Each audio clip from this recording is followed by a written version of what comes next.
सहज योग ही महायोग है, विश्व निर्मला धर्म है।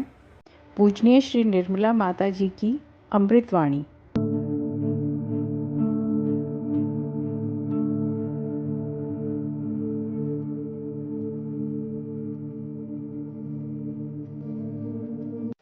शिवाजी महाराज के गुरु रामदास स्वामी, उनसे किसी ने पूछा कि कुंडलिनी जागरण में कितना समय लगता है, तो उन्होंने कहा कि तत्क्षण, उसी क्षण हो जाता है, पर देने वाला भी चाहिए और लेने वाला भी चाहिए। देने वाले तो पहले बहुत होंगे पर लेने वाले कम होंगे।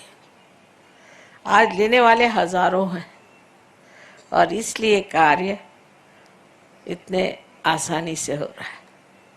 आज मैं आपको आत्मा के बारे में बताना चाहती हूँ, क्योंकि आत्मा को प्राप्त करो, आत्मा को सिद्ध करो, ऐसा तो सबने बताया, पर उसका निरूपण कहीं हुआ नहीं ठीक से कि क्या आत्मा चीज क्या है और उससे हमें क्या क्या प्राप्त होता है। इसके बारे में इतने विशद रूप से किसी ने बताया नहीं। शायद उस जमाने में इतने लोग नहीं थे।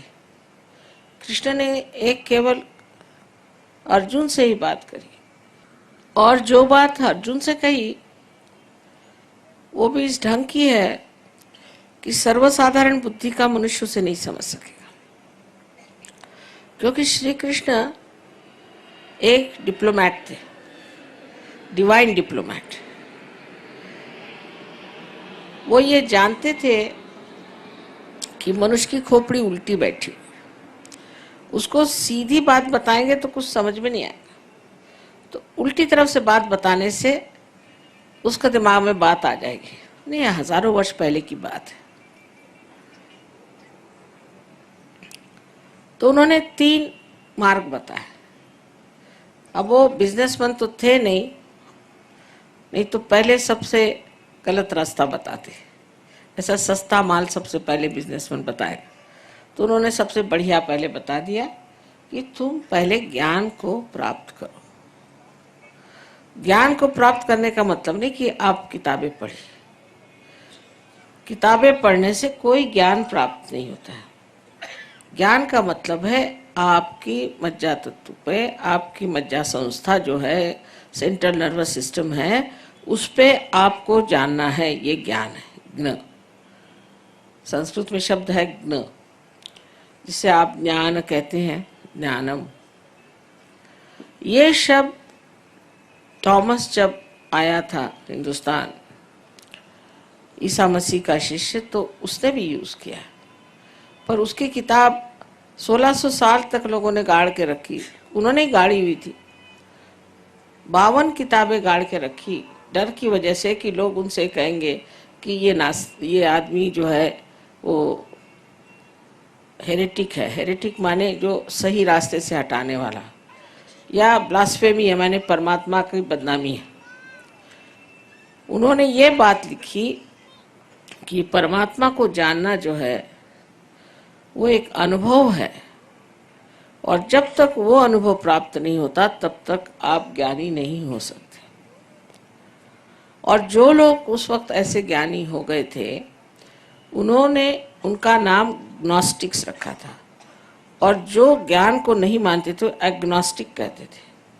पर जैसे हर एक जगह मुल्ला या प्रीस्ट्स या अपने हिंदुस्तानी भी लोग जो हैं, जो कि अपने को धर्म के अवतार समझते हैं, इन लोगों ने चाहा कि इस थॉमस की बात को फैलने देना नहीं चाहिए, और बिल्कुल उसके खिलाफत में हो गए।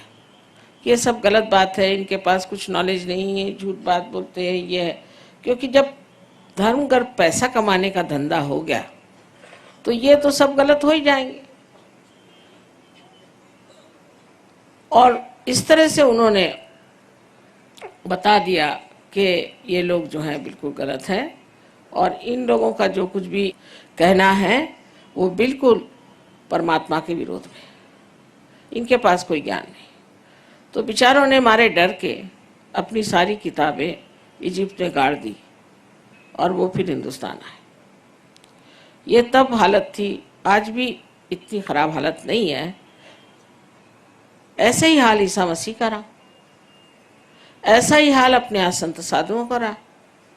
ज्ञानेश्वर जी को कितना सताया गया। उन्होंने छठी अपनी जो उनका अध्याय, छठवां अध्याय, उसमें उन्होंने गीता का सब तो लिखा ही है, पर उसमें लिख दिया है कि कुंडलिनी के जागरण से ही आत्म साक्षात्कार होता है। तो उनके पीछे हाथ धो के लग गए। इतना उनको सताया कि 23 साल की उम्र में इतनी बड़ी किताब लिख गए, वो जिसका नाम है अमृतानुभव। वो किताब आप रियलाइजेशन के बाद पढ़िए तो लगेगा कि आप कोई स्वर्ग में है। और उनको इतना सताया कि उन्होंने समाधि ले ली। कबीर ने कहा, कैसे समझाऊं सब जगह अंधा। सबका एक ही हाल, सबको छल छल के मारा गया। संतों का क्या हाल हुआ आप जानते ही हैं, मुझे बताने की जरूरत नहीं। तुकाराम का क्या हाल हुआ, और नरसिंह भगत हो गए। सब लोगों को सताने के सिवाय और लोगों ने कुछ नहीं किया। तो उनकी बात कौन सुनेगा, क्योंकि वो जो बात कह रहे थे वो सच्ची बात कह रहे थे। और जो लोग अपना पेट भरना चाहते हैं भगवान के नाम पर, उन लोगों से कौन बता सकता है। ये बड़े बड़े जो ऑर्गेनाइजेशंस बने हुए हैं, आपको पता नहीं, मुझे बताने में कोई हर्ज नहीं है कि ये जो वेटिकन बना हुआ है, इसका जो बैंक है, अपने हिंदुस्तान का पैसा पहले वहां जाता है और फिर स्विट्जरलैंड जाता है। ये क्या भगवान का काम है? इसी प्रकार यहाँ भी पैसे का परमात्मा से क्या संबंध हो सकता है? हो ही नहीं सकता। ये तो आपने बनाई हुई चीज है। भगवान को क्या पता पैसा क्या चीज होती है।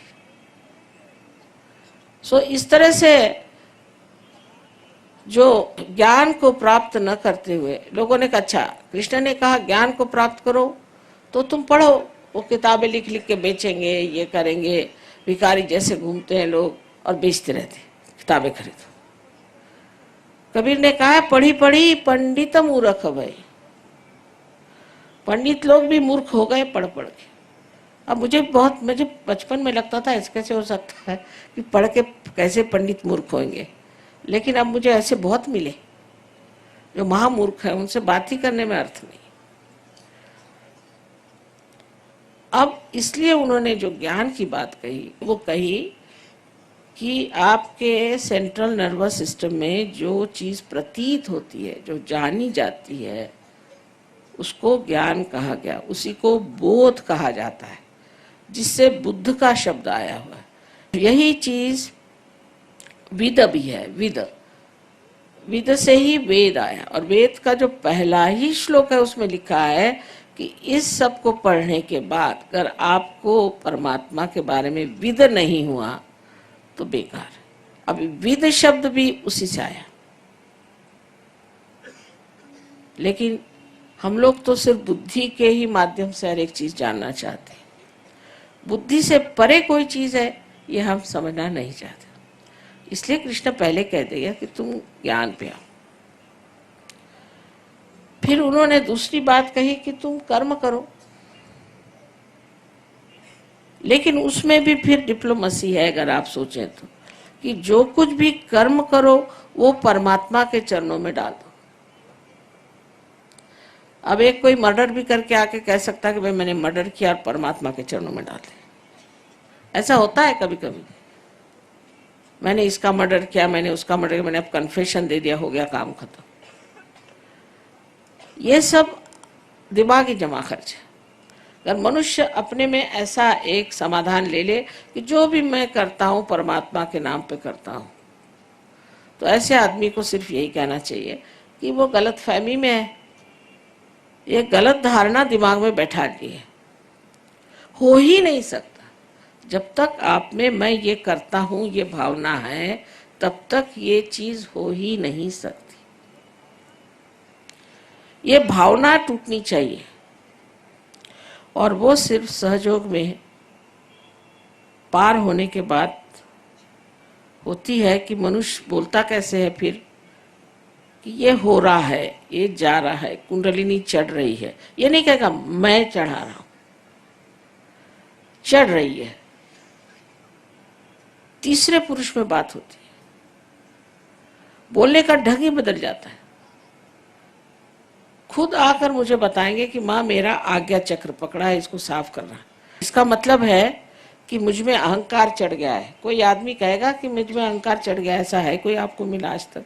हिटलर भी नहीं कहेगा कि मुझ में अहंकार है, लेकिन वो खुद ही आके कहते हैं कि माँ मेरा आज्ञा चक्र पकड़ा, इसे ठीक करना चाहिए, क्योंकि उसके सरदर्द हो जाता आज्ञा चक्र से। तो उसकी बातचीत ही और तरह की होती है, और वो जो भी कर्म करता है वो कभी कहता ही नहीं कि मैं कर रहा हूँ, वो कहता कि नहीं सब हो रहा है, सब घटित हो रहा है, मैं तो सिर्फ उसे साक्षी स्वरूप से देख रहा हूं। ये कर्म की बात। अब भक्ति में भी उन्होंने किया, उन्होंने कहा कि फल, पुष्प, पानी कुछ भी तुम मुझे दोगे तो मैं स्वीकार करूंगा, वो तो अपने स्वीकार की बात है, लेकिन तुम्हारी भक्ति अनन्य होनी चाहिए। अब अनन्य शब्द पे खेल है। अनन्य माने जब दूसरा कोई नहीं होता, माने जब आप एकाकारिता में आ गए, जब आप उस विराट में समा गए तभी अनन्य होंगे ना, नहीं तो आप अन्य हैं। अनन्य होने का मतलब है कि जब आप पार हो गए, जब आपको आत्म साक्षात्कार हो गया, जब आप उस विराट के अंग प्रत्यंग हो गए, तब आप अनन्य हैं, तब भक्ति में अर्थ है। अब ये लोग जब आपके सामने गा रहे थे, इनकी भक्ति जो है वो पहुंच जाती, क्योंकि इनका कनेक्शन बना हुआ है। जिनका कनेक्शन ही नहीं बना है, अब बहुत से लोग आएंगे कहेंगे माँ हम तो शिव जी को इतना मानते हैं, शिव जी का इतना करते हैं, और हमें हार्ट अटैक कैसे आ गया अगर शिव जी हृदय में है? आपने तो शिव जी को सोचा कि जेब में रख लिया। अरे भाई, उनका नाम लेने से पहले आपको किसने परमिशन दी, किसने कहा कि अच्छा उनका नाम लो? एक घर किसी यहाँ के चीफ मिनिस्टर का ही नाम लेते, उसके घर पे आप जाइएगा तो पुलिस पकड़ लेगी आपको। और ये तो महादेव है, इनका नाम तुम ले रहे हो अपना, जैसे कुछ तुम्हारे जेब में बैठे कोई तुम्हारा नौकरी है, मेरा ये काम कर दे, तू ये काम कर दे, तू मेरा वो काम कर दे। तो ये भक्ति नहीं, अनन्य भक्ति। जब हम उससे योग प्राप्त कर चुके, जब हम उस महान विराट के अंग प्रत्यंग हो गए, तभी भक्ति का अर्थ लगता है, उससे पहले भक्ति का अर्थ नहीं लगता। अब उसके हिसाब से लोगों ने बनाया कि तुम भक्ति करो और पागल जैसे गाते फिरो, चिल्लाओ, गले खराब करो, कैंसर कर लो गले का, नहीं तो मंदिरों में जाओ, बल कटवाओ, फलाना करो, ठिकाना करो। उसे किसी का लाभ हुआ है क्या आज तक? हमको भी सोचना चाहिए कि ये सब चीजें करने से हमें कुछ लाभ हुआ है कि नहीं। और कल हमारे बच्चे खड़े होंगे कि तुम लोग पागल हो सब, ये सब करने से परमात्मा मिलने वाले। इसलिए पहले सत्य को जान ले, जिससे हमारे बच्चों को भी हम बता सकें कि सत्य ये है। और सत्य स्वरूप आत्मा है, आत्मा से ही आप सत्य को जान सकते हैं। जैसे मैंने कहा था कि एकमेव सत्य को जानने के लिए आत्मा का ही प्रकाश होना चाहिए। और आत्मा जब आपके चित्त में आ जाता है तो आपका चित्त इस कदर प्रकाशमय हो जाता है कि उस चित्त से आप जिसके बारे में भी सोचते हैं, एक कटाक्ष से भी आप दूसरों का फायदा कर सकते हैं। ऐसा चित्त होता है कि जहां भी आप चित्त डालें, फौरन आप जान जाइएगा कि इस व्यक्ति में क्या दोष है, इस व्यक्ति में क्या दोष है। आजकल आपको मालूम है कि हजारों ऐसे भोंदू गिरी करने वाले निकले हैं, उन्होंने पहन लिए कपड़े और निकल आए, कुछ ऐसा वैसा जंतर मंतर कर दिया, हो गया काम खत्म, और लोग उनके पीछे में पागल। कोई कोई तो जेल से छूट के सीधे काशाय वस्त्र पहन के जर्मनी चले जाते। एक से एक लोग हैं। हम उसी पे पूरी तरह से सोचने लग जाते हैं कि वाह वाह वाह वाह क्या है।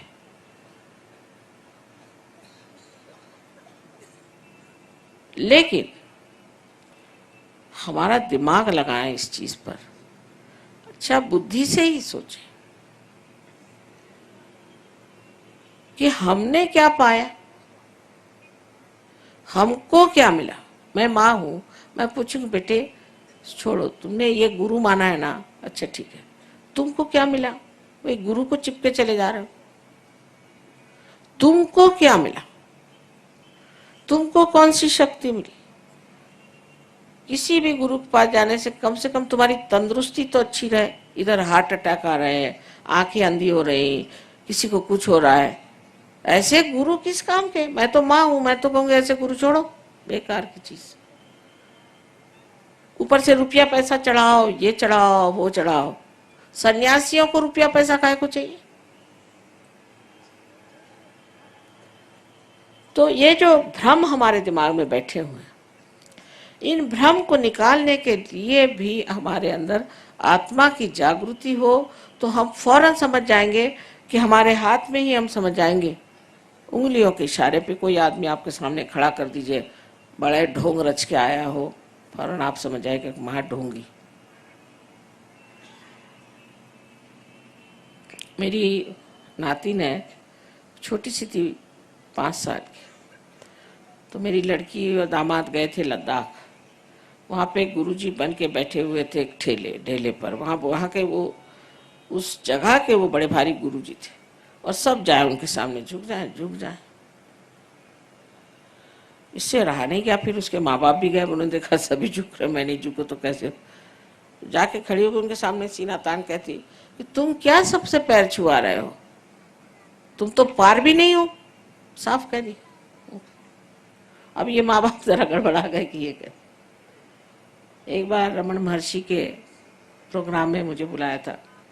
रमन महर्षि बहुत ही पहुंचे पुरुष थे, इसमें कोई शक नहीं। लेकिन उनके यहाँ डिसाइपल्स जो है भगवान ही बचा रखे, ना किसी में रियलाइजेशन है, नहीं किसी को अक्ल है, ना कुछ, ना किसी ने कुंडलिनी की बात करी, ना किसी ने कोई आत्म साक्षात्कार की बात, कुछ नहीं, बेकार की बात है।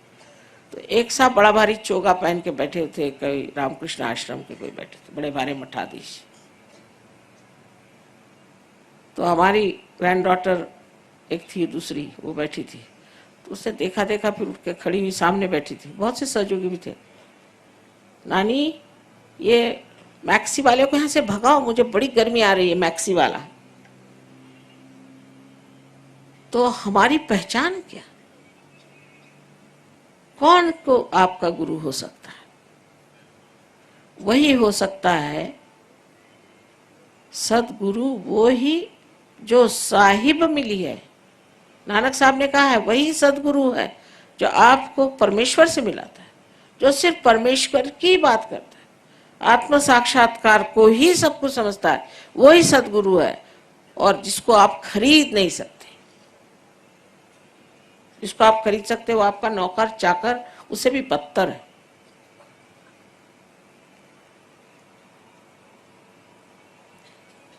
आप लोगों को खुद सोच लेना चाहिए कि हमने क्या पाया। आत्मा के बल से आप जान जाइएगा कि कौन सच्चा है और कौन झूठा है, और कौन हमें परमात्मा से मिलाता है। हाँ, अगर आपको और गलत सलत काम करने होए तो दूसरी बात है, वो मेरे पास नहीं। जैसे इसको मार डालो, उसको कत्ल कर दो, ये कर दो, ये तांत्रिक पना, ये मेरे पास नहीं। पर अगर आप परमात्मा को वास्तव में खोज रहे हैं और उसमें सच्चाई है, तो पहले ये सोचो कि हमने क्या पाया, हमें क्या मिला। ये बड़ी सोचने की विचार की बात है। मैं 1970 साल से इन लोगों के बारे में सबसे बताती आ रही। तो उन्होंने जाके बता दिया कि माँ आपको लोग मार देंगे। मैंने कहा मुझे मारने वाला अभी तक पैदा नहीं हुआ। किसी ने मेरे ऊपर केस नहीं की, किसी ने कुछ नहीं किया, सब चुपचाप बैठे। क्योंकि सच्चाई मुझे मालूम है। मैं तो उनके मुंह पर कह सकती हूँ कि तुम लोग सब झूठे हो, सबको बेवकूफ बना रहे और सबका पैसा खा रहे हो। और नर्क में ये जाएंगे और उनके साथ उनके डिसाइपल्स भी जाएंगे। ये लोग कभी आपस में झगड़ा नहीं करते। क्राइस्ट ने कहा है बहुत साफ कि सैतान will not speak against his own house. सबने एक एक कमरा ले लिया है, अरे भैया तू भी चलने दे अपना धंधा और मुझको भी चलाने दे, मेरे बारे में तू कुछ मत कहना और मैं भी तेरे बारे में, तू भी अच्छा और मैं भी अच्छा। दोनों हाथ से हम पैसा इकट्ठा करें। सिर्फ पैसा ही इकट्ठा नहीं करते, आपकी कुंडलिनी खराब कर देते हैं, आपका शारीरिक आपको तकलीफ दे देते हैं। इनको क्या अधिकार है आपकी कुंडलिनी खराब करने का? या आप लोगों को सत्य से विचलित करने का? क्योंकि आप लोग परमात्मा को खोज रहे हैं, आप लोग भक्त हैं, आप लोग सीधे साधे हैं, इसलिए आपको बेवकूफ बना रहे हैं और आप लोग भी उनके चक्करों में आ रहे हैं। वो भी मोहनी मंत्र करते हैं, वो लोग भी मेस्मरिज्म चलाते हैं। मैंने देखा है कि लोग मार खाते जा रहे हैं, मार खाते जा रहे हैं, घर में बीमारी पे बीमारी, सब तरह के आफत, उनके घर से लक्ष्मी उठ गई, सब कुछ, पर तो भी वो गुरु के पांव ही नहीं छोड़ेंगे। अरे भाई कुछ तो अकल रखो।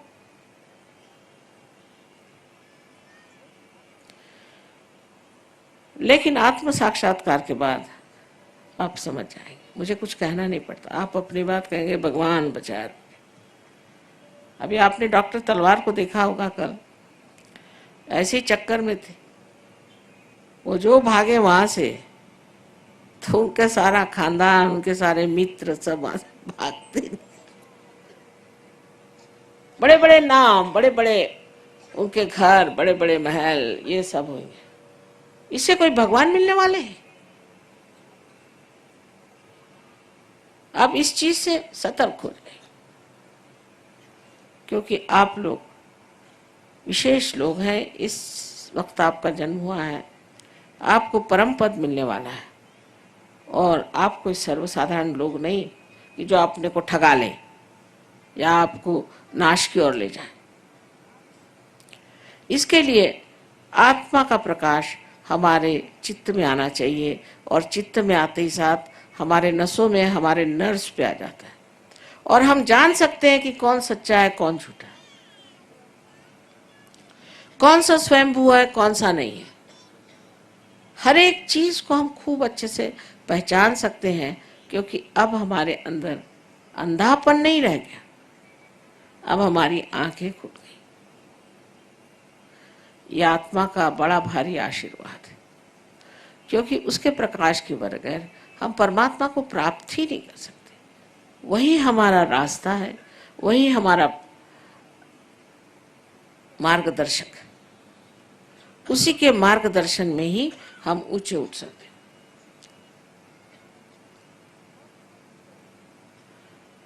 और सबसे बड़ी चीज आत्मा की जो है वो ये कि आपको वो आनंद के सागर में ढकेल लेता है। आत्मा का आनंद एक अपना विशेष है। अब ये लोग देखिए, सब रईस घरों के हैं, यहाँ जो आए के पास मोटरें हैं, सब घर वर है, सब कुछ। अब यहाँ बेचारे कैसे भी रह रहे, 7-8 दिन से तो ट्रेनें में रह रहे, और कुछ पूछो तो नहीं ना, हम तो बड़े आनंद में हैं माँ। क्योंकि आत्मा का जो आराम है, कंफर्ट है, वो बहुत बड़ी चीज है। फिर दुनिया भर की चीजों से कोई मतलब नहीं। आपकी ईर्ष्या, आपकी घृणा, किसी से कोई सी भी ऐसी गंदी भावनाएं सब फटकती ही नहीं। कोई है अपनी जगह, कोई दूसरा अपनी जगह, कोई एक दूसरे की गर्दन नहीं काटता, कोई एक दूसरे को सताता नहीं, बस उस आनंद के सागर में सब मौज से रह रहे हैं। अब 55 देशों के लोग हैं। गणपतिपुणे में हमारा सेमिनार होता है जहाँ सब आएंगे, अभी भी आए हैं पर और आने वाले। ये कभी लड़ते नहीं आपस में, कभी झगड़ते नहीं, कोई नोच खसोट नहीं, कोई कभी झूठ बोलना नहीं, कोई पैसा खाना नहीं, कुछ नहीं, कुछ नहीं, कुछ नहीं। जब ऐसे लोग तैयार हो जाएंगे तो सब लड़ाई झगड़ा खत्म हो जाएगा। धर्म के मामले में सब धर्मों में हमारा विश्वास है। एक ही धर्म को लेकर बैठे, हमारा ही धर्म सबसे अच्छा है, हो गया झगड़ा शुरू। आपका धर्म का सबसे अच्छा है तो क्यों नहीं सारी दुनिया में आपने शांति प्रस्थापित कर दी। तो ये हम लोग विश्व धर्म के मानने वाले हैं, क्योंकि आत्मा विश्वव्यापी है, सबके अंदर एक ही परमात्मा का प्रतिबिंब है और सब लोग सामूहिक हैं और सारे विश्व में हृदय में एक ही आत्मा का प्रकाश है। तो फिर हमारा कैसे धर्म अलग हो सकता है? हमारे यहाँ मुसलमान भी हैं, ईसाई हैं, जूस हैं। अब जूस लोग ईसा मसीह को नहीं मानते, ईसा मसीह को मानते हैं। मुसलमान लोग गणेश जी को मानते हैं, यहाँ पर भी एक दो आए हुए। और हिंदू लोग मोहम्मद साहब को मानते हैं, क्योंकि उनकी खूबियां हमें पता नहीं। जैसे घोड़े को बांध देते हैं ना ब्लिंकर्स, ऐसे हम लोगों ने बांध लिया, हमारा धर्म सबसे अच्छा। फिर जो धंधा करना हो धंधा करो, उसमें कोई हर्ज नहीं, कोई से भी धंधे करने में हर्ज नहीं, पर हम ये हैं, हम इस जाति के। विश्व धर्म की स्थापना अब हो गई और ये लोग सब विश्व धर्मी हैं। हर धर्म का मान है, हर तरह के लोगों का मान है, हर देश के लोगों का मान है।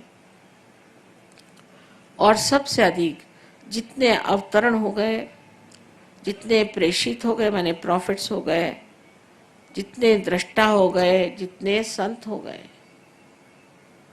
इन सब का विश्वव्यापी स्वरूप समझ करके ये लोग उनको मानते हैं। मानने का मतलब ये नहीं कि मैंने मान लिया, मैंने राम को मान लिया, बस राम को मान लिया इसका मतलब आप राम हो गए क्या?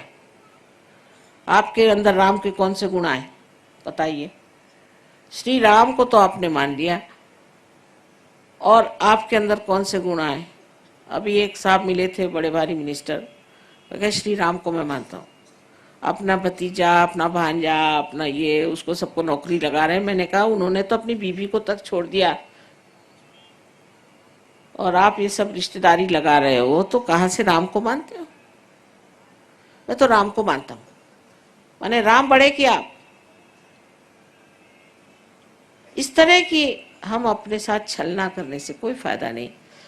हमें अपने साथ बड़ी ईमानदारी रखनी चाहिए और इस ईमानदारी में हमें एक प्रेम से सोचना चाहिए कि भाई हमने अपने लिए क्या किया, हमने अपने लिए क्या माना, हमने अपना कौन सा उद्धार कर लिया, हम कौन से ऐसे विशेष प्रदेश में गए, ऐसे कौन से महान उच्च विचारों में हम अपना जीवन व्यतीत कर रहे हैं।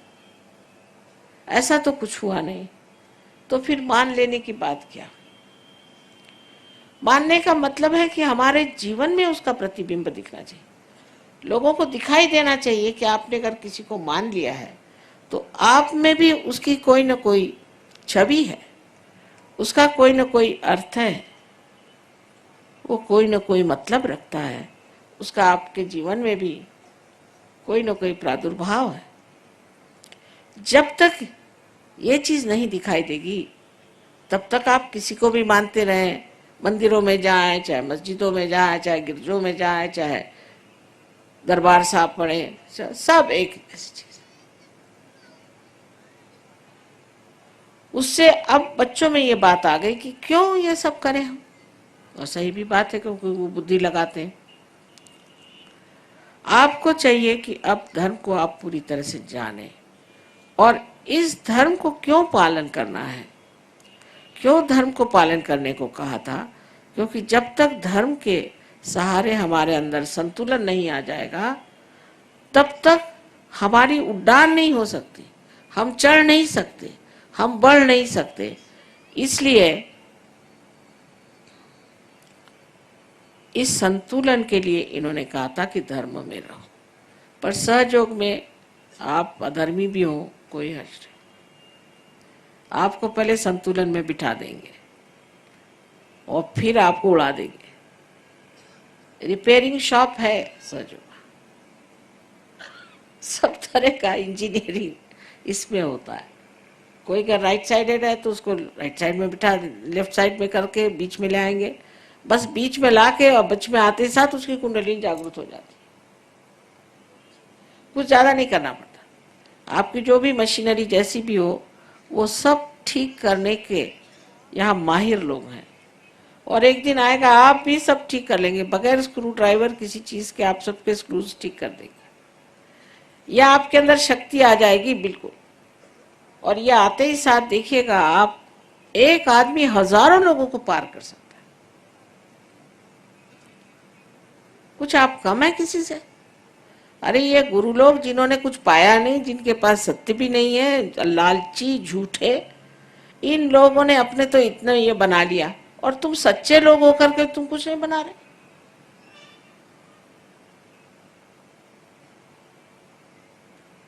अपनी शक्ति को जानो। मुझको मान लेने से कुछ फायदा नहीं। मुझको मानने से क्या फायदा है? कुछ भी नहीं। आपकी शक्ति को मानो, उसको जगाओ और उसके शक्ति स्वरूप हो जाओ। तो आज मैंने आपसे बताया है कि आत्मा से आपको किस तरह से आपका चित्त आलोकित हो जाता है, और आप सत्य को किस तरह से जानते हैं, और किस तरह से आप आनंद में विभोर हो जाते हैं। ये सब चीज़ें वास्तविक में होती हैं। ये कुछ मैं ऐसी बातें नहीं बता रही हूँ कि जिससे बच्चों को माँ भुलाती रहती है। वास्तविक सच्ची बात है। और ये सब आप सब कुछ प्राप्त कर सकते हैं, बहुत आसानी से प्राप्त कर सकते हैं। सिर्फ ये है कि अपने साथ सच्चाई रखो और अपने को किसी के हवाले मत कर दो। अब क्या करूं, मैं इस गुरु का शिष्य हूं। क्या तुम इसलिए पैदा हुए थे कि इस गुरु के शिष्य बने रहो जिंदगी भर? तुम किस लिए पैदा हुए थे? नाम आनंद, और शक्ल देखिए तो ऐसी कि अभी कब्र में जा रहे। तुम्हारे माँ ने पता नहीं क्या सोच के तुम्हारा नाम आनंद रखा था। पता हुआ उस गुरु की मैं सेवा कर रहा था माँ, तो ऐसा ही हाल हो गया मेरा। कैंसर से मर रहा हूं। अगर तुम कैंसर से मर रहे हो तो तुम्हारा गुरु क्या कर रहा है?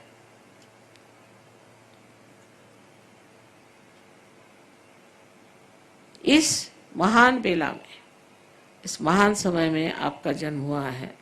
आप बड़े भाग्यशाली हैं। और इस भाग्य को समझ करके अपने स्वरूप को पहचानो, अपने को जानो, आत्मबोध को प्राप्त कर लो। और उसके बाद मैं देखूंगी कि आपका क्या हाल होगा। एक से एक लोग तैयार होंगे। यही हमारे देश का भी भविष्य है, बड़ा ऊंचा भविष्य है। अभी घबराओ नहीं, ये सब ठीक हो जाएंगे। आप अपने को सब ठीक कर लीजिए पहले, फिर सब कुछ ठीक हो जाएगा। आशा है आप लोग मेरी बात का बुरा नहीं मानेंगे। माँ को तो सच्ची बात बतानी पड़ती, जो सच है वही मैं तुमसे बता रही हूँ। और मैं चाहती हूँ कि हैदराबाद में बहुत से लोग सहयोगी हो जाएं, सो सारे दुनिया से लोग यहाँ आए आपके पास, क्योंकि ये भूमि कोई विशेष मुझे लग रही है। पता नहीं, मैं पूछ रही थी कि यहाँ क्या बात है कि यहाँ के इस कदर चैतन्य इतना ज़्यादा आकाश में दिखता है मुझे। तो कोई ना कोई विशेष चीज़ है जिसलिए आप यहाँ आए हैं, और कोई ना कोई विशेष आप भी हैं जिसे आप विशेष पा लें।